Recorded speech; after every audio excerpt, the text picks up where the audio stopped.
Hello everybody, this is Sarahscopic and you're watching Traffic Musings. Tell me in the comments below, if you could have any crazy pair of glasses, what would they look like? Send an image or something, I don't care. Tell me what they would look like, or just describe your perfect pair of glasses. It's been some time and I'm back from break and it sucks cause I have school and things and homework and fun stuff. Not really. Do you know it's my last semester? Like, jeez, isn't that weird? That's so weird. It's my last semester of grad school, and the plan after this is like no more school ever again. Unless I choose to work at a school, in which case school forever. So, if you can't tell, I have two new things about me that you may have seen in previous episodes. But first of all, I have new glasses. You see my pretty glasses? I shouldn't be doing this because I need the glasses to see, but you see they're very pretty. But there's one very major drawback with these glasses. They're too small. And we tried our best to try to get them to fit better, but the fact of the matter is my ears still are not having fun with the width of these glasses. I was not thinking when I tried them on. I thought incorrectly that the snugness would go away after a while, and I think it will, but I'm gonna have to stretch them. I think my head is too big for these glasses, which is too bad because I am super picky about my glasses, and these are the best that I felt I could do given the styles and choices that I was going to have presented.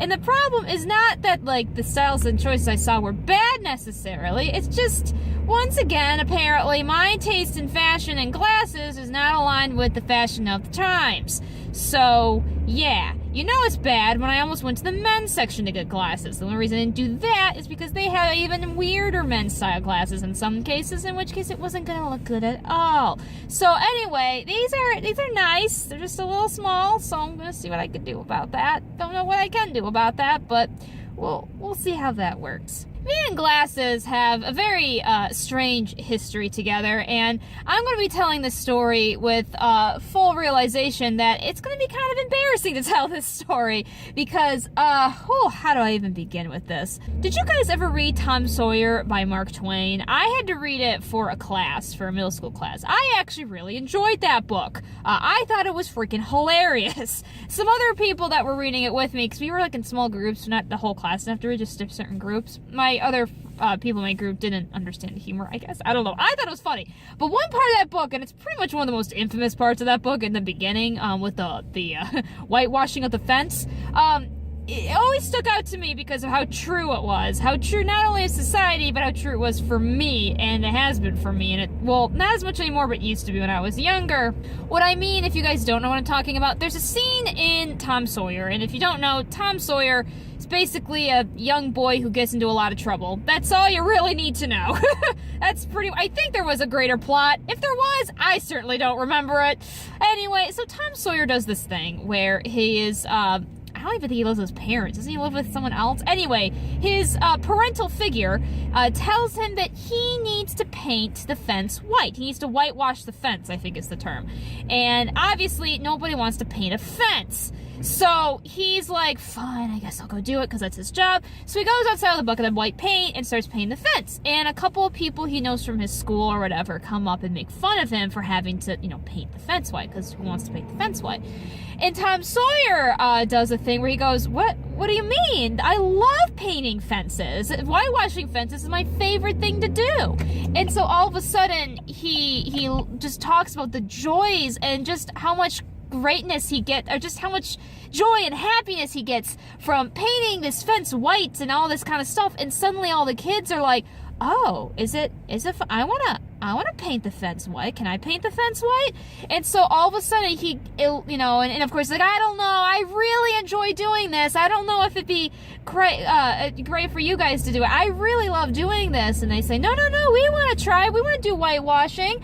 And so he's like, oh, I suppose, I can't even say the dialogue right. I suppose I'll let you. And so he has all the kids paint the fence for him because Tom Sawyer is a genius and understands human psychology. The point being, if you weren't able to get that, it's really easy to trick people into thinking something's better than it actually is. Really, really freaking easy. Well, I was like this when I was younger, as in, it was very easy for me to think like fool me, basically. And of course my brother will say I am still gullible, but I used to be extremely gullible as a child, like horrifically so, laughably so. One story I have to give of my gullibility, just so you understand how bad it was. When I was 9 years old, I remember this distinctly, my brother, he liked to play with sticky tack, because my mom always had sticky tack from church, and so one of his favorite things was to play with it.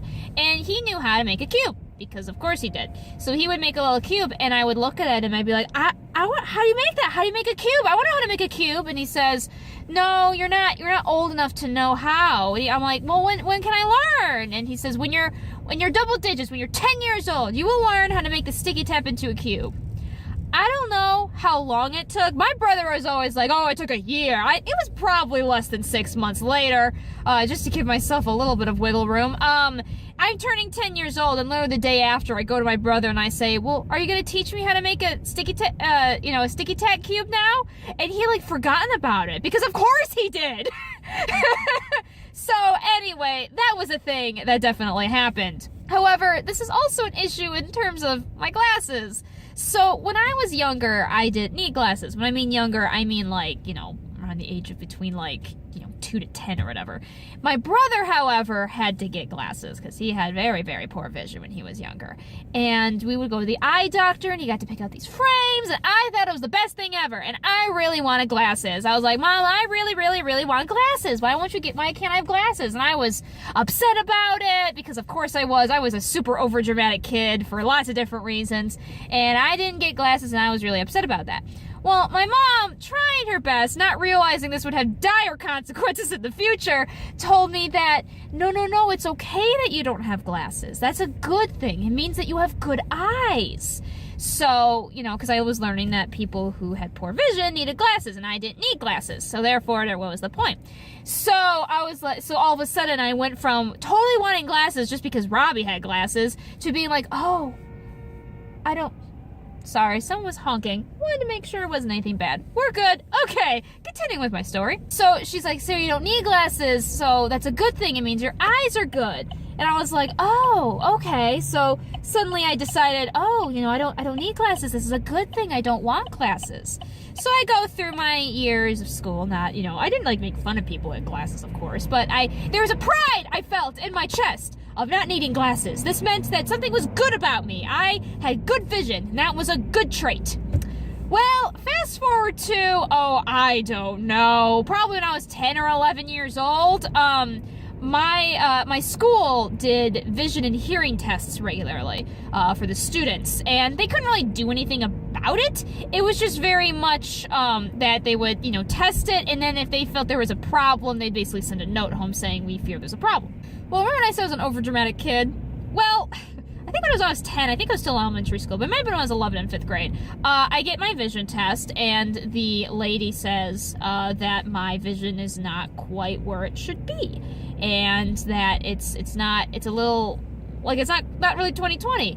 And so I freak out. I started crying, legit crying at her, and not bawling, but I was teary-eyed, and I was like, I thought I didn't need glasses. I thought my vision was fine. And she, of course, she's just probably an intern that's just doing this test. She's like, no, it's okay. She's trying to calm me down, and she's like, it's not a big deal. You might not need glasses. You never know. Things can change. I'm like, okay. And I'm trying not to freak. Of course, I'm failing at not freaking out, because all of a sudden I went from, I have good vision and I don't need glasses to, oh my gosh, my vision's terrible. So eventually I did get an official vision test. I don't know if it was prompted by that or just because I was old enough to get a vision test, but I got a vision test and I did need glasses. At that point, I think I was old enough that I was not reacting to everything by crying, which was pretty much my elementary school years. And so I was able to deal with it a little bit better, and it was fine. I got to pick out these pretty purple pair, and, that was that. I wasn't the only one who got glasses, so it wasn't, that big of a deal. And I also, even though I was the smart kid, we didn't really have the whole 4 eyes issue that my mom even warned me about. She was warning me that people might make fun of me with my new glasses, and I was kind of worried about that, and it didn't happen. I don't think anyone ever made fun of me for having glasses. They were just like, oh, you have glasses now. Okay, cool. It was such a commonplace thing that no one really, thought about it. So that really wasn't the issue. It was just a pride issue. And after a while, I get these glasses, and I was like, I'm gonna get glasses, but I'm never gonna get contacts because those look scary. And then I totally got contacts because I was sick of wearing glasses. And now I'm going back to wearing glasses all the time. Not because I hate contacts, but mostly just because I was waking up super early. And so because I was waking up super early on days, it was just not... I could wear my contacts, but I don't know. It wasn't really worth the headache because of all the times I had to put them in. I'm thinking about going back to contacts again because I do like the freedom of contacts, especially with this kind of issue. But unfortunately, I have another issue now if I try to go back to contacts. If you guys haven't noticed, and you may not have noticed, I have very deep bags under my eyes. I don't want to do it while driving, but if you want to zoom in on that, Editor Chan, and you can see, you may not see very well in this light, but I have pretty heavy bags, and I can't get rid of them. Everyone's like, oh, it's because you don't get enough sleep, and it really doesn't matter, guys, because sometimes they're not there, but I haven't had that much more sleep. They just suddenly aren't there anymore. I don't know what causes bags. You guys could tell me in the comments below. I can't get rid of them unless I put makeup on, and I kind of refuse to wear makeup on a daily basis, so that's not going to work. Well, when I wear contacts, the bags are much easier to see, because the glasses, of course, you don't really see them as easily, but with contacts, it's more prominent. And I remember one day I was at my undergrad, so like senior year, I was wearing glasses like all the time. And I one day was like, I'm gonna feel good about myself. I'm gonna wear my contacts, and I do. I had 3 people asking me if I was okay because the bags under my eyes were suddenly visible, and they thought I was like super tired or something. And nothing. My bags were as normal as they usually are, so it wasn't anything special. But yeah, so that's all I got to say about that. I hope you guys have a wonderful day. I hope something amazing happens to you. Without further ado, I hope to see you all in the next episode. Bye-bye!